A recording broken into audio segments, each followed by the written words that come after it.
संजय अभी अभी अमेरिका से आया था और डॉलर एक्सचेंज करने के लिए बैंक गया। वहाँ एक बहुत पुराना दोस्त शशांक टकरा गया। शशांक, अरे संजय, कैसे हो? बड़े दिनों बाद दिखाई दिया। दोनों ने हाथ मिलाया। फिर संजय ने जवाब दिया, हाँ, अभी 2 दिन पहले ही अमेरिका से आया हूँ। मेरे पास तो सिर्फ 1000 के नोट थे जो कि बंद हो गए, तो डॉलर्स को चेंज करने आया हूँ। और तुम सुनाओ, तुम कैसे हो और घर में सब कैसे हैं? शशांक ने उत्तर दिया, सब ठीक हैं। मैं भी यहीं दिल्ली में एक प्राइवेट कंपनी में काम कर रहा हूँ। बस लाइफ बिजी हो रखी है। और तुम तो प्राइवेट कंपनी के काम का तरीका जानते हो। संजय ने सिर हिलाते हुए उसकी हाँ में हाँ मिलाई। शशांक ने फिर से पूछा, तुम्हारा क्या प्लान है? अमेरिका में ही सेटल होना है या फिर वापस आना है? संजय ने आराम से जवाब दिया, नहीं, अभी तो जॉब और रिसर्च दोनों में बिजी हूँ। अभी रिसर्च में 1 साल और बाकी है, फिर देखता हूँ क्या करना है। और तुम्हारी शादी वादी हुई या नहीं? शशांक मुस्कुराते हुए बोला, हाँ, शादी को अभी 6 महीने हुए हैं। संजय उसे चिढ़ाते हुए बोला, ओहो, अभी तो हनीमून पीरियड चल रहा होगा, मज़े आ रहे हैं। शशांक बोला, हाँ, मेरे तो आ रहे हैं। तुम बताओ, तुम्हारी शादी हुई या नहीं? संजय बोलता उससे पहले उसका फ़ोन बजने लगा। मम्मी का फ़ोन। सोच रही होंगी कहाँ रह गया, चलता हूँ।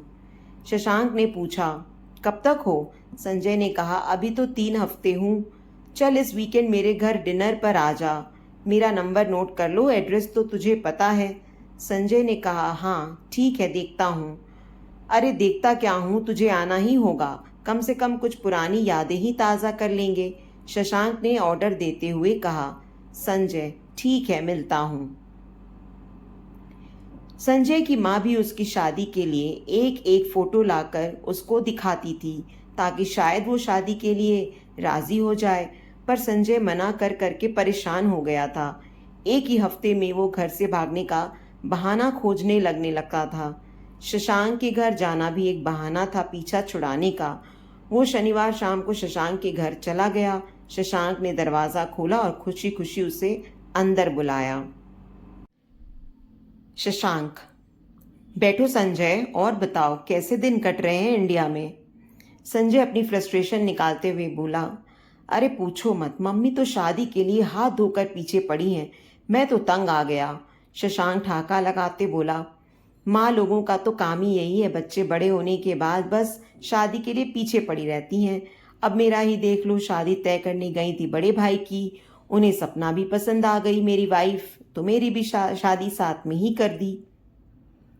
रुको, मैं सपना को बुलाता हूँ, शशांक ने जोर से आवाज दी। अरे सपना, कहाँ हो? देखो संजय आ गया। किचन से आवाज आई। जी आती हूँ। वो आवाज जैसे ही संजय के कानों में पड़ी, उसकी धड़कनें तेज हो गईं। कुछ बहुत ही जानी पहचानी सी आवाज थी वो। सपना जूस के 2 गिलास एक ट्रे में लेकर कमरे में आती है। तभी संजय का मैसेज आ जाता है और वो अपना फोन देखने लगता है। सपना ग्लास लेकर आगे बढ़ती है और जैसे ही उसकी नज़र संजय पर पड़ती है वो सहम सी जाती है। उसका सर घूम जाता है। जूस अपने ग्लासों के बॉर्डर क्रॉस करके बाहर गिरने लगता है। शशांक ये देखकर उसकी तरफ बढ़ता है। क्या हुआ तुम्हें, ठीक हो? शशांक उसके हाथ से ट्रे लेकर टेबल पर रख देता है। संजय तभी ऊपर देखता है और उसकी भी सांसें थम जाती हैं। शशांक सपना को बैठने को कहता है। बैठो सपना, क्या हुआ था? आजकल तुम अपना ख्याल नहीं रखती हो। सपना कांपते होठों से बोलती है, कुछ नहीं, बस थोड़ा सा चक्कर आ गया था, मैं ठीक हूँ अभी। शशांक संजय की तरफ देख कर बोलता है, संजय, ये है मेरी धर्म पत्नी सपना, और जोर जोर से हंसने लगता है। फिर बोलता है, याद है धर्म पत्नी वाला जोक? संजय भी धीमी सी स्माइल देता है और सपना को हेलो बोलता है। सपना भी उसको नमस्कार करती है। संजय और सपना आंखें मिलाते हैं, फिर झुका लेते हैं।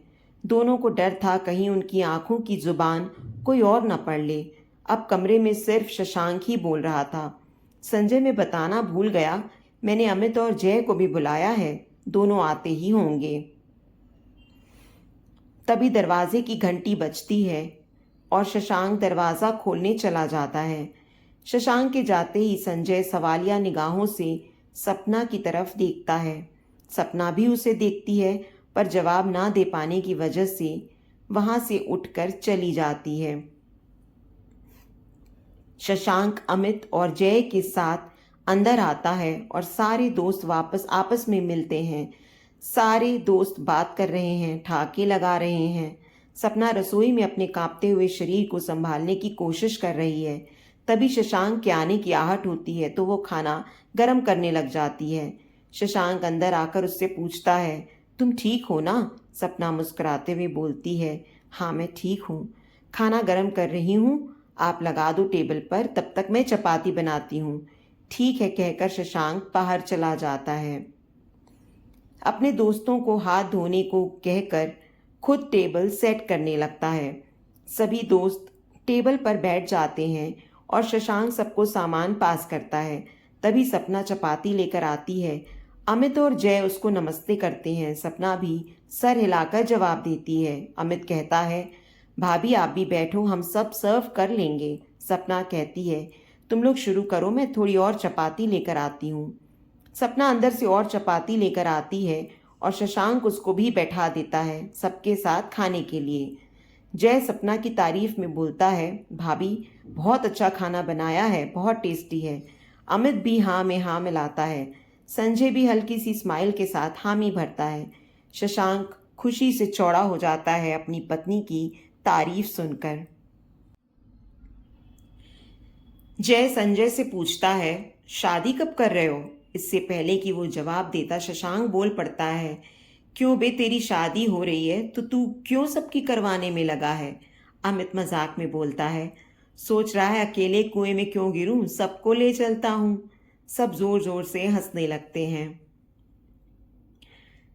जय सपना को बोलता है, भाभी बुरा मत मानना, बस हम यूं ही मजाक कर रहे हैं। वैसे शशांक बहुत लकी है कि आप उससे मिली। सपना मुस्कुराती है और संजय और शशांक को दबी निगाहों से देखती है। जय संजय से पूछता है, संजय तेरी तो एक गर्लफ्रेंड थी, उसका क्या हुआ? संजय सपना की तरफ देखता है, फिर आंखें नीची करके बोलता है, मैं अमेरिका क्या गया, उसने तो शादी कर ली। सपना का जी धक से हो जाता है। दबे शब्दों में संजय की शिकायत उसे सुनाई देती है। अमित कमेंट मारता है, कोई और अमीर बंदा मिल गया होगा। संजय जवाब देता है, पता नहीं, कभी मिलेगी तो पूछूंगा ज़रूर। और फिर से सवालिया निगाहों से सपना की तरफ देखता है। सपना भी उसकी उन आंखों से बचने के लिए बस खाना ही चबाए जा रही थी। उसे भी नहीं पता था कि वो क्या खा रही है। बस किसी को उसके दर्द का एहसास ना हो इसलिए अपनी थाली को ही देखे जा रही थी। किसी तरह खाना खत्म होता है तो रसोई में जाकर वो चैन की सांस लेती है। बर्तनों को धोने लगती है तभी शशांक आता है और उसे वो छोड़कर मीठा लाने को कहता है। सपना गुलाब जामुन और आइसक्रीम कटोरिया में लगाती है और शशांक को दे देती है। शशांक उसको भी अपने साथ चलने को कहता है पर वो बहाना बनाती है, पर शशांक नहीं मानता है और उसे भी ले जाता है। संजय को ये डिज़र्ट बहुत पसंद है, ये बात सपना जानती थी। संजय जैसे ही कटोरी उठाता है सपना की तरफ मुस्कुराती आंखों से देखता है। सपना के दिल में अभी भी उसके लिए प्यार है, ये एहसास ही उसकी आंखों में खुशी ले आता है। पर सपना उस एहसास को हवा नहीं देती है, अपनी नज़रें दूसरी तरफ घुमा लेती है। संजय सपना से एक पल के लिए बात करने को बेताब था, पर उसे मौका ही नहीं मिल रहा था। इसलिए वो जानबूझकर गुलाब जामुन की चाशनी अपने ऊपर गिरा लेता है ताकि उसे अंदर जाने का मौका मिले। शशांक उसकी शर्ट पर चाशनी गिरते देख खड़ा हो जाता है। अरे चल बाथरूम में जाकर साफ कर ले। तुम बैठो, मैं जाकर साफ करता हूँ। संजय उसको आने से मना कर देता है। सपना कटोरियाँ वापस से ट्रे में रखने लगती है। शशांक अपने मोबाइल में अमित और जय को कुछ दिखा रहा था। जैसे ही सपना उठती है शशांक उससे कहता है, सपना देखना उसको टॉवल दे देना। सपना रसोई में ट्रे रखकर उसको टॉवल देने जाती है। संजय उसे आते देख खुश हो जाता है और जैसे ही वो अंदर आती है उसे अंदर की तरफ खींच लेता है। सपना घबराकर कहती है, ये क्या कर रहे हो? संजय उसके मुंह पर अपना हाथ रख देता है और उसे शांत करने को कहता है। कब से तुमसे बात करने के लिए परेशान हूँ। अब चुप करके मेरी बात सुनो। मैं यहाँ मेरा नंबर छोड़ जा रहा हूँ। मुझे कॉल करके मिलने का समय और जगह बताना। बहुत सारे सवालों के जवाब जानने हैं तुमसे। सपना की आंखों में आंसू आ जाते हैं। ये देखकर संजय उसे छोड़ देता है और एक टक उसे देखता रहता है। दोनों ही अपने प्यार के दर्द को महसूस कर रहे थे, लेकिन शब्दों से नहीं, अपनी आंखों से उसको बयान कर रहे थे। तभी शशांक की आवाज़ आती है, संजय सब ठीक है? सपना बाहर निकल जाती है। हाँ ठीक है, आ रहा हूँ। संजय सपना को घूरते हुए बोलता है और बाहर चला जाता है। संजय उन दोनों के लिए गिफ्ट लाया था, वो गिफ्ट निकालता है और उस पर अपना नंबर लिखने के लिए शशांक को बोलता है।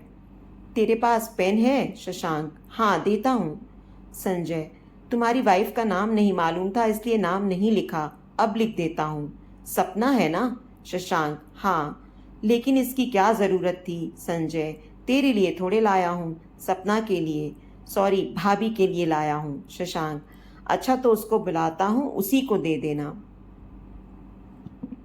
संजय सपना के लिए एक नंबर भी उस गिफ्ट रैप पर लिख देता है। सपना को गिफ्ट देते हुए नंबर की तरफ इशारा करता है। संजय, अच्छा लगा आपसे मिलकर, खाना बहुत ही अच्छा था, थैंक यू। सपना सिर हिलाकर चुपचाप गिफ्ट ले लेती है। संजय शशांक की तरफ देखकर बोलता है, चल चलता हूँ, थैंक यू। शशांक, अच्छा लगा तुम आए, फिर घूम जाना मौका लगे तो, बस एक फ़ोन कर देना।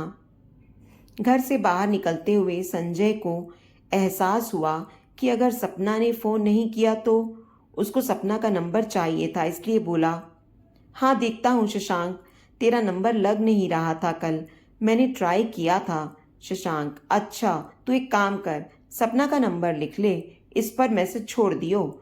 संजय, हाँ ये ठीक है।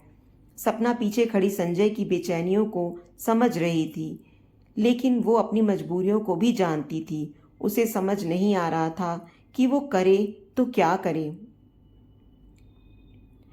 पूरी रात उसकी यही सोचने में लग गई कि संजय को कैसे मिले और कैसे उसको समझाए। संजय उसको दूसरे दिन से ही फ़ोन करने लग जाता है। 4-5 दिन तक उसके फ़ोन को अवॉइड करती है, पर संजय बार बार फ़ोन करके उसकी नींद हराम कर देता है। आखिर में हार कर उसे उससे मिलने जाना ही पड़ता है। सपना संजय को इंटरनेट कैफ़े में बुलाती है, जहां वो दोनों चैटिंग करके बात करते हैं। दोनों आमने सामने के कंप्यूटर पर बैठ जाते हैं, बिना किसी को एहसास दिलाए कि वो एक दूसरे को जानते हैं। वो लोग पहले भी चैटिंग करते थे। उन दोनों ने कुछ अजीब से कोड नाम दे रखे थे, सिर्फ आपस में बात करने के लिए। आज फिर 1 साल बाद उन्हीं नामों से चैटिंग शुरू करते हैं। संजय, क्या इतनी पराई हो गई हो कि सामने बात भी नहीं कर सकती हो? सपना, आज भी सामने ही बैठी हूँ, पर हाँ किसी और के नाम के साथ जुड़ चुकी हूँ। संजय, ये दूरियां जिंदगी भर की होंगी, ये सोचा ना था। सपना, कई बार जिंदगी में कुछ ऐसे फैसले करने पड़ जाते हैं कि आप चाह कर भी उनको बदल नहीं सकते हैं। संजय, ऐसे क्या और क्यों हुआ? सपना, तुम तो जानते हो मेरे मामा जी ने ही मुझे पाला है, उनकी कोई बात मैं मना नहीं कर पाती हूँ। शशांक के भाई की शादी मामा की बेटी से तय हुई थी, लेकिन शशांक की मम्मी को मैं भी पसंद आ गई, तो उन्होंने दोनों की शादी के लिए ज़िद पकड़ ली थी। जब मामा ने मुझसे बात की, मैंने बहुत मना किया, पर उन्होंने कसम दे दी और मुझे हाँ करनी पड़ी।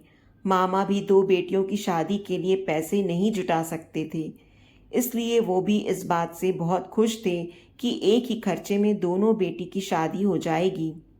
संजय, तुमने उन्हें मेरे बारे में नहीं बताया? सपना, बताना चाहती थी, पर उनकी खुशी के आगे मुझे मेरी खुशी नहीं दिखाई दी। संजय, और मेरा क्या? मेरे बारे में एक बार भी नहीं सोचा? सपना, सोचा था, बहुत सोचा था, लेकिन जिंदगी के भंवर में मामा का हाथ ना छोड़ सकी। संजय, मैं तुम्हारे बिना नहीं जी सकता। अब तो इस भंवर से बाहर आकर मेरे साथ चल लो। तुम भी शशांक से प्यार नहीं करती हो, ये मैं जान गया हूँ। सपना, शशांक बहुत अच्छे हैं और मेरे पति हैं। अब मैं उनका साथ नहीं छोड़ सकती। संजय, क्यों बेनामी के रिश्ते को जी रही हो? घुट घुट के जीना मंजूर है तुम्हें? सपना, समाज ने नाम दिया है इस रिश्ते को, तो बेनामी कैसे हुआ? मैं उनके साथ बहुत खुश हूं। संजय, प्लीज छोड़ दो सब कुछ और भाग चलो मेरे साथ अमेरिका। सपना, नहीं, मैं ऐसा नहीं कर सकती। अब मेरे साथ मेरी ही नहीं किसी और की भी जिंदगी जुड़ी है। संजय, इसका मतलब तुम मेरा प्यार भूल गई हो या फिर वो सब झूठ था? सपना, ये प्यार एक एहसास होता है, उन ओस की बूंदों की तरह जो धरती में समा जाती है और फिर किसी को नजर नहीं आती है। हमारा प्यार भी वो ओस की बूंद की तरह था जो हमेशा मेरे दिल की जमीन पर समाहित रहेगा। इस एहसास को किसी रिश्ते का नाम देना जरूरी तो नहीं है।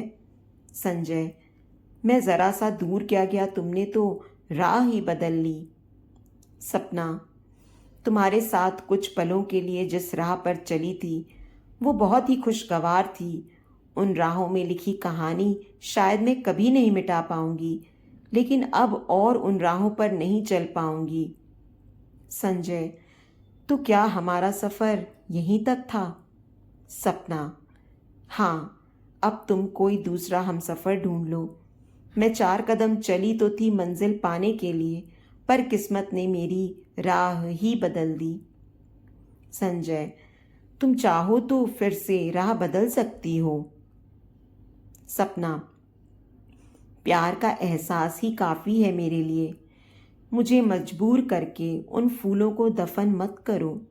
प्यार को प्यार ही रहने दो, कोई नाम देने की कोशिश मत करो।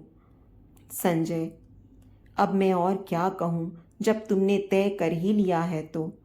मैं कितनी भी दुहाई क्यों ना दूँ, तुम तो नहीं मानोगी। चलो खुश रहना, कोशिश करूँगा कि दोबारा कभी तुम्हें परेशान ना करूँ, लेकिन दोस्त बनकर तो तुमसे मिलने आ सकता हूँ। सपना, मेरे पति के दोस्त, ये एक रिश्ता ही काफ़ी है, कोई और रिश्ता मत बनाओ। दोस्ती से तो प्यार शुरू हुआ था, पर प्यार से दोस्ती नहीं होती, वो अपनी ख्वाहिशों को पूरा करने की कोशिशें होती हैं। संजय, तुम्हारी फिलॉसफिकल बातें मुझे समझ नहीं आती, लेकिन तुम्हारी इच्छाओं और फैसलों का सम्मान करता हूँ। सपना, यही बातें तुम्हें मेरी नज़रों में महान बनाती हैं।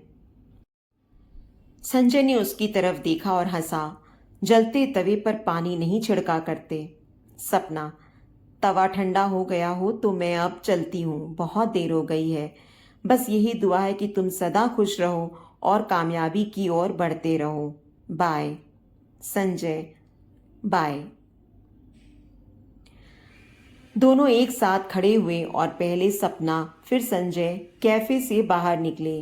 कैफे के बाहर एक मिठाई की दुकान में रेडियो बज रहा था और जिसमें यही गाना बज रहा था, हमने देखी है उन आँखों की महकती खुशबू, प्यार से छू के से रिश्तों का इल्ज़ाम ना दो, सिर्फ एहसास है रूह से महसूस करो, प्यार को प्यार ही रहने दो, कोई नाम ना दो।